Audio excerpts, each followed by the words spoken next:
Hey guys, what's up and welcome to Young Tech World. You guys are doing good? Okay, my voice is a little bit off, but make no mistake, this is still the Young Titan that has brought you all my episodes with unfailing noise in the background. I guess now I'm just being a little bit bougie. If you see me right now, it's not anything special really. I had an interview before this and I had to look my exceptional best in order to impress, but we're gonna have to see how that goes. But in the meantime, I'd like to bring you a commentary for the very recent but very palpable episode of what do you call it? Demon Slayer. Now, Demon Slayer has been around for such a long time, and it's been very quite intense. I have to tell you that the entire seasons that have been passing by us has been full of shit. I mean, not full of shit, but it's a lot to process. It's almost as if you are an anime fan, you're supposed to be like great at deduction.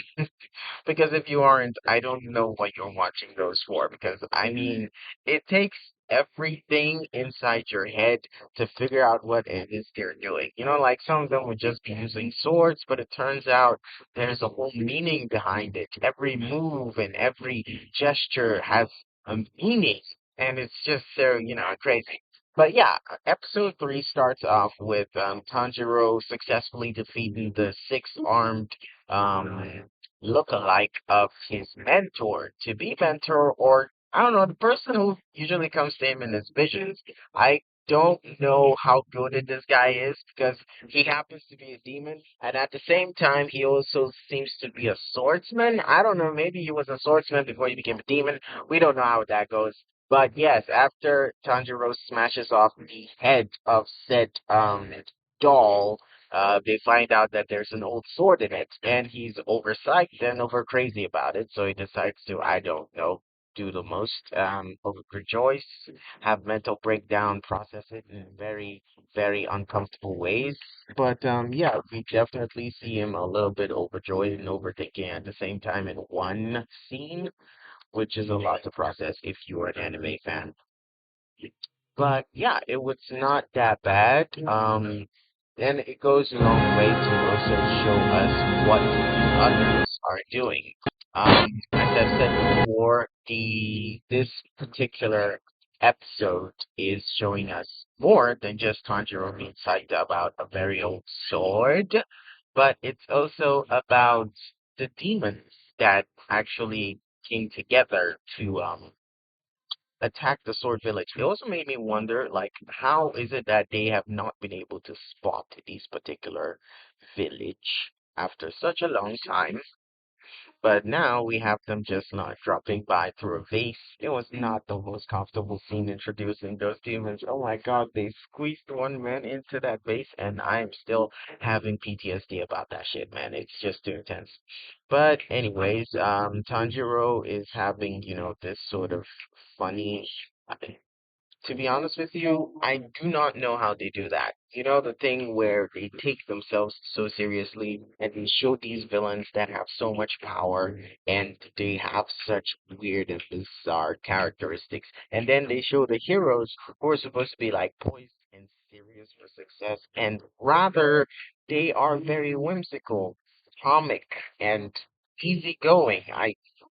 The entire episode just had me wondering, okay, maybe they deserve to die. Maybe that is why Rengoku just ended his life so casually because, you know, they it's almost as if every single moment just comes up for them as a funny thing to do. Okay, if those are the good guys, wouldn't you like, I don't know, focus on being super serious and taking over?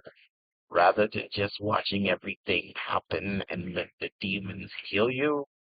It's a great idea, isn't it? Yes, but yes, I kind of feel as if they are too funny, and it makes me scared that they're just gonna die. You know, when they also get into the battles too, they lose a lot of stuff. I mean, Rengoku, like his death was so sad, and when I saw the other guy, the Master of Flames, I was wondering if he was gonna die too, but no. They just had to cut off one of his arms. They couldn't kill one of his wives. They had to cut off one of his arms. But yes, I'm sure they're gonna try and use that as a way to make him look more epic whilst he's fighting. Because apparently, the less arms you have, the more of a sword master you turn out to be. You can refer from previous movies and stories. You can definitely find the perfect swordsman who has less arms. I can give you that as an assurance. Ironically, the ones who would most be poised for, dexterity, because they have more arms, are rather the ones that are using their fists the most of the time. Like Goro and Forearms from Ben 10 and other bad references to anime. Technically, Ben 10 is not anime. I don't know who said it's anime, but whoever you are, I'm watching you. But yeah, so I think I went astray, but yes, this entire episode just had a lot of lighthearted content and just Tanjiro and his little sister looking cute for like 15 minutes, and the new character, the Mist Sword Style user. Yes, and they were cute, and it just didn't feel so right that after they had the cute scene where Tanjiro was like making up his sister's hair, they suck a nigga into a freaking vase and it's all bloody and oh my god, I remember it and watching it again just and they just shoot him out with black ink or something. Oop, oop. I don't want to do this anymore. Anyways, yes, so it's the nigga with eyes, I mean mouth for eyes, who is able to actually, who did this, and he's not alone. He's there with the super scared but super powerful nigga who decides to confront Tanjiro and his little sister. But before that, we have more cute scenes, and it just didn't feel right. Um, I just felt like, why would you do this? Why would you put wholesome scenes right next to the scene where everyone just gets mollywopped by the new guy?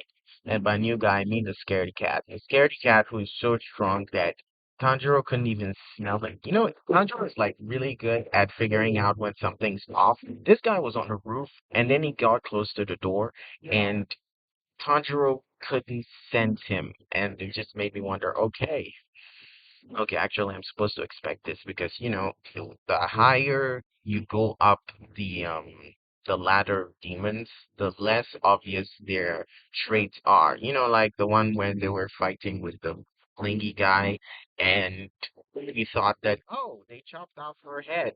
That's supposed to be the end. But no, another nigga popped out. And we're supposed to, watch that fight scene as well. And it was more cruel, and they decided to put a freaking sickle through the floor of Tanjiro's mouth. Who's in charge of the action scenes? Because I just want to have a chat with him. Does he sleep well at night? Because I don't really fancy him, man. So we get to the point where the demon decides to introduce himself. He's very scared, but he has to carry out his job. The Mist Sword Style user decides to make his epic move, and I don't know whether he was expecting to kill the demon, but he was swinging that as if that was just going to show off whatever the demon could do. It wasn't a way to kill it, but a way to expose it so that he can find a way to kill it. But yeah, even though this demon seems to be super scared, it doesn't seem like he is, you know, totally under the situation. It's more like it's just a character trait, but he's on god level crazy mode, man. And yeah, so Tanjiro decides to whip out the fire style, and it seems like he's getting really good at it, because the twirling flame thing, I've never seen him do that, at least train about it. But nigga, when does the training ever get to show what he does? It's like every single protagonist who trains, you never get to see the style until he gets into a big boss battle, and that's when, the guns are flying and people are dying. Yeah, speaking of guns, I had no idea that the Nichiri also make guns. Shanks, man. We got Glocks in this bitch. I mean, when I heard Demon Slayer, I did not hear Glock. Okay, the Glock is such a damn new thing. However, yes, with the Scaredy Cat, he also has the ability to have multiple forms of himself, not just two, but multiple. When I say multiple, the more you cut him, the more characters he brings out. And when he gets his head chopped off, he gets, you know, characters that are not nervous. Okay, they're just like super different and super crazy. There's one that's got the leaf, and all he did was just flick the leaf like a little bit, and then boom! It was a laser cannon that blew everyone away. And yeah, they look angry, they look points, they look crazy, and we got a lot of them coming out of his body, man. You chop off the head, more comes out. It never ends. And there's a nigga that got the staff, that's got the lightning, that's got the too much, that's got the. I'm saying too much, that's got that. That's just what I'm saying. But yeah, the staff's a real problem because it's in charge of lightning and it can, electrocute the hell out of everyone. And it shocks like Tanjiro for quite a while. And then we got the Glock style user who pops in to say hello and kills everyone. I mean, he shoots the brains out, but that's not enough to stop them. The more they cut them, the more the characters come more crazy, and the more characters we see. There's one that can fly, that gets his leg chopped off, and Tanjiro is set flying down to the ground, and he thinks he's done with him, but he's not, because the leg decides to also transform into another demon, and it's just all one person, and it's just too much to process. I think I'm being overwhelmed by this demon particularly. I mean, the first one that was revealed to us, the one that sucked the one of the sword makers into a freaking vase. He seems quite cynical, but I haven't seen his powers yet. Maybe it'll be more delirious than the one that we're being shown, and it just doesn't make sense what's happening right now. Yeah, but the missile user is blown very far away from where the fight scene is actually about to get interesting, and he's passed by this demon, and it's facing off against a little kid that wants to keep up the tradition of keeping a doll that has six arms. Ideally, he decides that the kid is not important and he should just pass it by, but he does not do that. In fact, he just dives right in and kills the frickin' gigantic fish with hands and legs, because that is what we deal with when we're watching anime. If you do not see weird shit when you're watching anime, chances are you're watching a slice of life flick or something that is trying its possible best to make you laugh at Japanese jokes. And trust me, if you want to laugh at Japanese jokes, you're not gonna get it. You're just gonna, I don't know, you get the cue for where you have to laugh and you laugh, okay? And that's usually when things get silent and they say the obvious. That's just your cue to laugh, okay? Laugh so that they can go on. They don't laugh, what do they call it? They don't have a laugh track, okay? The laugh track is invisible. So the moment you feel the silence, like right now, yes, that's when you start laughing, and then I go on with the entire commentary. Yes, but that's all that happens in episode 3. I hope to see more of the characters and their fighting styles, especially the girl with the flexible sword. I see a lot of it happening in the OSTs and the end credits, which, it really makes me wonder how powerful she is and whether she uses fire as well. Because that sword looks damn. I mean, like, dude, I knew that one was like a swordless sword, but I didn't know that there was a sword that was like a ribbon that's like super sharp and still kills people.